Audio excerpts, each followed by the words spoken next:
O programa a seguir tem classificação indicativa livre.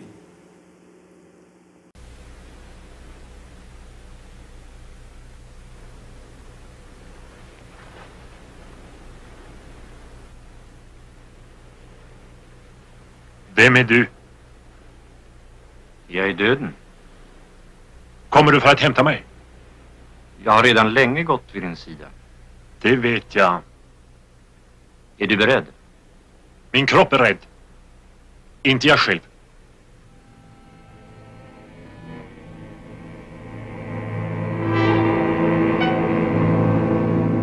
Vänta ett ögonblick. Så säger ni alla. Men jag lämnar inga uppskov.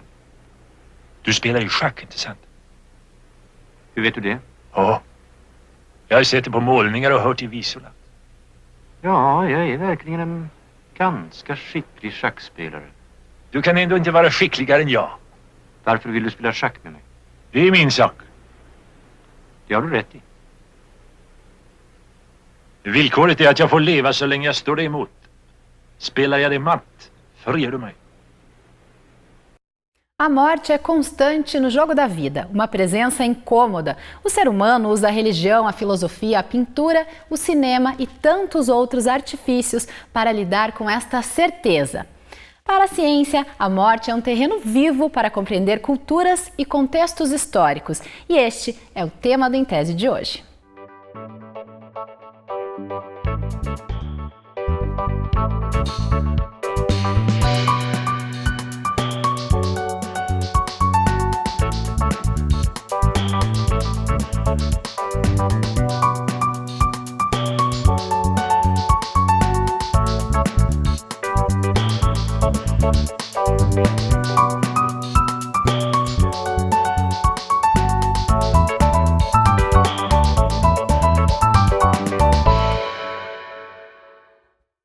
E para falar sobre a morte, eu convidei a Adriane Piovesan, que é doutora em História pela Universidade Federal do Paraná, e a Clarissa Grassi, que faz mestrado em Sociologia aqui na UFPR e é autora de 2 livros que tratam do Cemitério Municipal São Francisco de Paula, que é o mais antigo de Curitiba. Bem-vindas, meninas, ao Em Tese. Obrigada. Adriane, no seu doutorado você estudou as práticas funerárias e a preparação dos soldados brasileiros para a morte, né, que eles poderiam enfrentar na Segunda Guerra Mundial. Como que você chegou até esse tema? Bom, essa pesquisa eu comecei em 2009, 2010, mas já na graduação em História, nos anos 90, eu trabalhei com morte, trabalhei com testamentos do século XVII. Que eu achava muito interessante essa coisa da preparação da pessoa em vida para a morte, né? Os testamentos nesse período, eles são mais um contrato de salvação. A pessoa fazia testamento 20, 30 anos antes da sua morte e já se preocupava com o tipo de roupa que ela gostaria de ser enterrada, como que ela gostaria das missas, o local onde deveria ser enterrada. E aí eu fiz a monografia de final de curso sobre esse tema. E depois disso, a minha vida acadêmica foi para outros lugares, eu fui fazer mestrado em literatura. E quando eu voltei para a história, eu também tive um trauma pessoal, que foi a perda de um filho em 2009. E aí, quando eu fiquei muito pensando em morte, acabei indo num evento sobre FEB no Rio de Janeiro, em 2009. E com amigos, professores, fui até o Arquivo do Exército. E lá, o que depois seria meu co-orientador, o professor Francisco Ferraz, da UEL, ele me comentou sobre uma documentação do pelotão de sepultamento que não teria sido trabalhada. E como eu só estava pensando em morte, eu achei interessantíssimo trabalhar com essa questão da morte na FEB, né, que não tinha sido abordado ainda esse tema, e com uma documentação que era inédita até então. E a Clarissa estuda cemitérios, né, desde 2003, há bastante tempo. Clarissa, que tipo de comparações a gente pode fazer entre os cemitérios, que são essas cidades dos mortos, com as cidades dos vivos? Na verdade, o cemitério, ele em si, a necrópole, né, ou seja, a cidade dos mortos, ele traz toda essa questão, não só da arquitetura, dos bairros, ele tem o funcionamento de uma microcidade. E as famílias, de certa forma, se comportam na construção dos túmulos, nessa edificação de uma memória pós-mortem, né? Você constrói a memória do morto. Se traz muito da questão da origem dessas pessoas, dos seus estratos sociais, essa hierarquia existe tanto quanto na cidade, também na Cidade dos Mortos. Então acaba sendo um tipo de reflexo da cidade que a gente acaba entendendo grupos, correntes migratórias, a questão da religião, tudo isso fica impresso na forma de se construir os túmulos, né? Então é um campo bem interessante de pesquisa, até porque ele é sempre renovado, não é? A gente tende a pensar o cemitério como uma paisagem estática, e ao contrário, ela é muito dinâmica, ela está sempre em constante mudança. Então a gente consegue captar diversos recortes históricos num só local, né? Agora, a morte enquanto preocupação científica, que é o que eu falei no início do programa, também é uma preocupação hoje da ciência, né? Esse campo se consolida entre os anos 70 e 90, e como que ele está hoje para a ciência? Então, na história, né, que é a minha área, é um campo que só cresce, né? Agora, a Clarissa mesmo é presidente da ABEC, Associação Brasileira de Estudos Cemiteriais, que eu também faço parte. E a gente percebe que todo ano vários olhares sobre a morte, em vários aspectos, né, que é um campo que só cresce, e as várias fontes possíveis de se estudar, porque até os anos 70 era muito restrita a questão dos testamentos, né? O testamento acabava sendo a fonte privilegiada pelos pesquisadores. E hoje em dia não, essas fontes são ampliadas, as pessoas trabalham com fotografia, com outras formas de ver a questão da morte, né? Na história, na sociologia, na antropologia, em todos os campos. E como eu contei no início do programa, a Clarissa Graça estuda cemitérios há mais de uma década. E ela levou a nossa equipe de reportagem em um passeio pelo cemitério mais antigo de Curitiba. Grandes túmulos e mausoléus, imagens de santos, cruzes e símbolos cristãos, alguns túmulos criativos. Tudo isso pode ser encontrado no Cemitério Municipal São Francisco de Paula, o mais antigo de Curitiba. Clarissa, que estuda cemitérios há 12 anos, vê a necrópole como uma mini-cidade, com bairros e casas que foram evoluindo através dos anos. À direita a gente vai ter a parte antiga, que seria o nosso centro histórico, né? Seria um equivalente ao Largo da Ordem, por assim dizer, aqui em Curitiba, porque acaba aglutinando muitos oratórios, muitos túmulos, cujas características são predominantes em relação ao século XIX. Mais à frente a gente tem essa área aqui, que é o bairro Nobre, por assim dizer, e mais próximo do Cruzeiro nós vamos ter áreas mais contemporâneas. Tudo começou porque as pessoas não podiam mais ser enterradas nos terrenos das igrejas. Assim, o cemitério São Francisco foi construído carregado de conceitos religiosos. Dentro dessa simbologia que existe na arte tumular, a gente tem muitas passagens bíblicas que são figuradas nos túmulos, né? Nesse caso, esse anjo é o que a gente chama do anjo do Apocalipse. Então, retrata numa figura feminina um anjo que silencia com a trombeta, com seu indicador a trombeta, porque aguarda o dia do juízo final. O cemitério também tem algumas curiosidades. Lá estão enterradas grandes personalidades da história regional. A sepultura de André de Barros é um marco da arte paranaense. Todo o desenho do túmulo, desde a parte da arquitetura, executou essa obra que é o busto do André de Barros e essa alegoria à caridade que traz a mulher personificada como a caridade junto às duas crianças. E no fundo dela são folhas de erva mate. Essa é uma das primeiras obras do Turim que vai trazer características paranistas, né? Outra curiosidade está na sepultura da família Carvalho de Oliveira, localizada no bairro Nobre do cemitério. Nessa parte aqui do cemitério a gente já começa com, digamos assim, o bairro Nobre, que eu brinco e chamo de Batel, que é a área que vai concentrar as maiores e mais ostentatórias construções, por assim dizer. Então é uma parte que acaba aglutinando muitos mausoléus. É o mausoléu da família Carvalho de Oliveira. Na fachada dele, esses elementos decorativos são realmente frutos de Carvalho de Oliveira, remetendo à questão do sobrenome da família. Então são elementos que acabam reiterando tanto o nome da família, quanto uma posição de status. No municipal também é possível encontrar bastante informação sobre a arquitetura. Uma delas é da família Glasser. O patriarca Roberto Glasser foi deputado estadual e participou da Revolução Federalista. Então, esse túmulo aqui, ele reflete um modismo de uma época que foi uma egiptomania, por assim dizer, no início do século XX. E ele é uma réplica de um túmulo que existe no cemitério de Milão. Tanto investimento nos túmulos mostra como as sepulturas eram vistas como a última morada, como uma continuação da casa. Esse mausoléu aqui, ele tem 2 pavimentos, né? Ele mede aproximadamente 80 metros quadrados e tem essa dupla função. Então, embaixo, a família faz as inumações e em cima é um espaço de oração, que é a capela, né? Tudo isso prova o quanto o cemitério pode ser um lugar rico, não apenas de ornamentos de bronze e mármore, mas também de história e conhecimento. Os interessados em mais detalhes do cemitério podem acompanhar uma visita guiada pela própria Clarissa, que divulga o evento nas redes sociais do cemitério. Bom, Clarissa, como que você chegou até esse tema, né, de cemitérios, que na verdade incomoda muita gente tem medo, até aversão a isso. Como que você decidiu estudar esse assunto?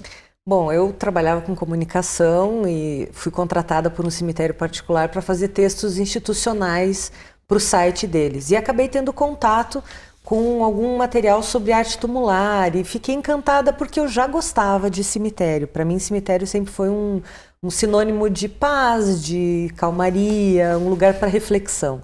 Então eu frequentava, por assim dizer, os cemitérios, mas nunca tinha pensado como objeto de pesquisa. E a partir de algumas imagens que eu fiz, depois de ler esses textos, digamos assim, plantou a semente assim, da curiosidade. Fui ver essa questão da arte tumular, fiz algumas fotos e a partir de alguns recortes de fotos que eu mostrava para as pessoas, eu percebi o afastamento que existia. Todo mundo achava as fotos lindas, perguntava que escultura era aquela, em que praça que ficava, e que quando eu comentava que ficava num cemitério, automaticamente deixava de ser linda, conversar sobre o ninguém assunto. queria mais falar. Então, a ideia de pesquisar veio mesmo dessa vontade de mostrar que existe sim beleza, que é um campo privilegiado de pesquisa, mas que é tudo uma questão de olhar. Então, foi o meu início nessa questão dos estudos cemiteriais foi na tentativa de desmistificar o espaço em si. E acabou corroborando com isso que a Adriane já tinha comentado, desse surgimento da questão dos estudos cemiteriais no Brasil. Hoje a gente pode dizer que estudar cemitério está, de certa forma, na moda, né? Então existe um movimento maior que começou entre 70 e 90, então tem os precursores, por assim dizer, da área, e hoje um número maior de segmentos estão se envolvendo, assim. Então, a arquitetura, a história, a sociologia, a antropologia, mas as artes também.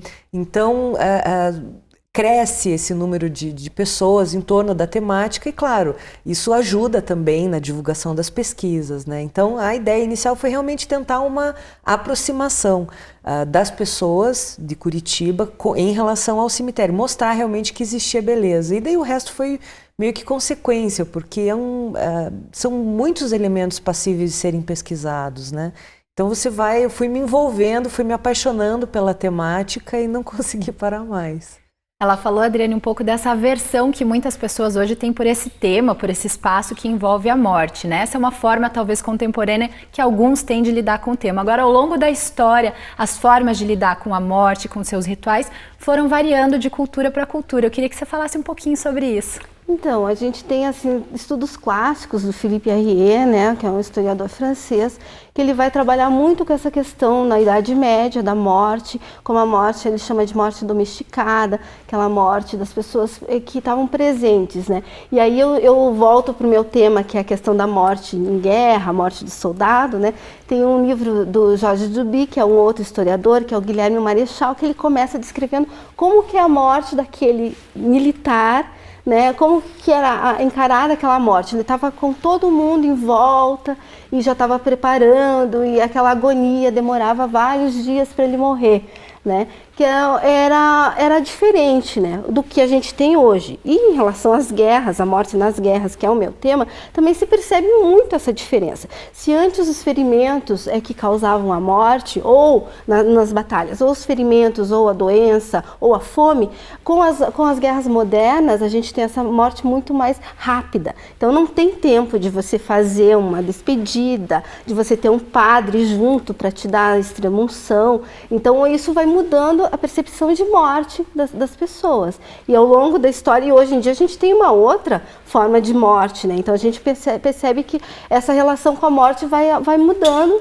a partir dessas questões, né? Das formas como se morre, de como é a questão com a família, dos locais, né? Antes você morria em casa, agora você morre no hospital. Né? Ou é muito interessante isso, e a história tem vários exemplos de trabalhos que abordam esse tema. Né? Como que você avalia que a sociedade contemporânea lida com a morte a partir daquilo que você vê nos cemitérios e nos nossos rituais, Clarissa? Isso vem bem assim na sequência dessa resposta da Adriane, porque nós realmente vivemos um afastamento, e tem também um fator que a religiosidade, isso acaba influenciando muito não só a forma como a gente constrói os nossos cemitérios, mas a forma como a gente se despede. A própria criação dos cemitérios vai marcar um conceito de urbanização, de preocupação com saúde pública. Então se afastam os mortos do centro das cidades, dos terrenos contíguos ou dentro das igrejas, justamente para se colocar de uma forma distante, para que não nos contaminem. A morte, ela passa a ser medicalizada. O Norbert Elias fala muito disso, da morte branca, asséptica, relegada aos médicos, aos hospitais, e nós vamos nos afastando disso. Não pegue no morto, não toque o morto, troque o sapato que você foi ao cemitério, tire essa roupa porque você foi no hospital, tudo é muito contaminante. Então, nós nos afastamos disso constantemente, porque é como se a morte tivesse um poder de nos contaminar e, em contaminando, né, ao contaminar a pessoa, ela se fizesse mais presente. Então as pessoas evitam falar da morte, evitam frequentar cemitérios, irem a velórios, como se isso fosse de certa forma mascarar ou afastar a sua própria finitude. Então, ao mesmo tempo que a gente vive esse momento de interesse maior pelos cemitérios, é um interesse patrimonial e não um interesse pela temática morte em si. Então é engraçado porque é contraditório, né? Nós temos os cemitérios como uma questão de patrimônio que as pessoas querem conhecer, mas elas não querem necessariamente falar de morte. Elas querem entender um passado, um patrimônio construído e edificado. Mas a morte em si, ela realmente, a gente vive um momento de não conseguir realmente lidar bem com a temática, e isso acho que fica bem refletido na dificuldade que as pessoas têm de elaborar o luto, né, na perda do ente querido, e tem também essa questão da morte, desses instrumentos de extermínio em massa de pessoas, né? São bombas, são armamentos muito pesados que trazem uma finitude, então tudo fica muito mais tênue, assim, né? Fica mais difícil de se... Ao mesmo tempo que você tem uma longevidade maior, uma perspectiva de vida maior, você tem uma possibilidade de morte muito mais iminente do que antes. O Em Tese de hoje fala da compreensão da morte como forma de estudar períodos históricos e a cultura de determinadas sociedades. Voltamos já.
Inventário de objetos do Cabo Vicente Almeida. Um manual de orações, uma carta, um rosário, 2 quadros religiosos, 2 recibos de ordem de pagamento do Banco do Brasil, uma chave, uma moeda americana de 5 cents, uma bolsa de couro, um cartão de racionamento. Certifico que foram encontrados esses objetos no corpo do cabo Vicente Almeida, assinado por Copérnico Arruda Cordeiro no dia 20 de janeiro de 1945. O documento que você acaba de ver faz parte dos arquivos do Exército e foi produzido pelo Pelotão de Sepultamento durante a Segunda Guerra Mundial. Um simples papel que revela a preparação do soldado para enfrentar a morte a partir dos objetos que carregava quando caiu em batalha. O Em Tese trata hoje deste assunto na companhia da doutora em História Adriane Piovesan e da pesquisadora Clarissa Grassi. Adriane, na Segunda Guerra Mundial, o Brasil em determinado momento entra para o conflito, envia soldados para a Itália e cria esse pelotão de sepultamento que a gente falou agora. O que era esse pelotão? Então, o pelotão de sepultamento foi destacado para cuidar da questão dos mortos durante a guerra, né? E isso era uma novidade em termos de exército brasileiro, porque o conflito anterior, externo, que é a Guerra do Paraguai, a gente não tinha pelotão de sepultamento. Os soldados geralmente eram enterrados pelos próprios companheiros ou deixados, né, no campo de batalha, etc. E a partir da Primeira Guerra Mundial, a gente tem uma mudança geral, né, no tratamento do morto em guerra. E o país que mais se destacou, que elaborou, digamos assim, um procedimento que foi usado por todos, foi os Estados Unidos. Né? E durante a Segunda Guerra Mundial eles já estavam bem, já estava bem certo o que fazer com o morto em guerra. Todas as possibilidades desse morto já estavam descritas pela documentação americana. O Brasil, quando entra como subordinado aos Estados Unidos, né, ao Quinto Exército, e tem essa exigência de criar o seu próprio pelotão de sepultamento. O problema é que o pelotão de sepultamento não embarca junto com os primeiros homens que vão para a Itália. Ele vai 2 meses depois. E o que aconteceu com esses mortos antes, né? Eles foram enterrados pelo pelotão de sepultamento americano, foram enterrados em cemitérios norte-americanos na Itália, né? E depois só então que chegam os brasileiros, o pelotão treinado para fazer esse trabalho, que era importantíssimo, que é o do reconhecimento do corpo, né? Do recolhimento de todos os objetos e do sepultamento do indivíduo, né, com a informação para a família, que é a coisa mais importante numa guerra, né? E você estudou esses documentos, como aquele que a gente mostrou no início do programa. O que você percebeu nesses documentos sobre os objetos que essas pessoas carregavam? O que havia de mais comum? Então, é interessante notar que nos mortos, né, como tem a data da morte, geralmente, nem sempre o soldado morria e o corpo dele era recolhido. Geralmente não, né? Você estava num período de batalha, de guerra, bombas caindo, o pelotão não podia se expor para recolher um morto.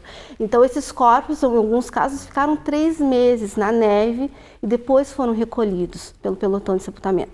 Então, muita coisa desses objetos a gente perdeu, né? Não sobreviveu a esse tempo, ou também a forma como o soldado foi morto, né? Que eu também faço essa descrição, né?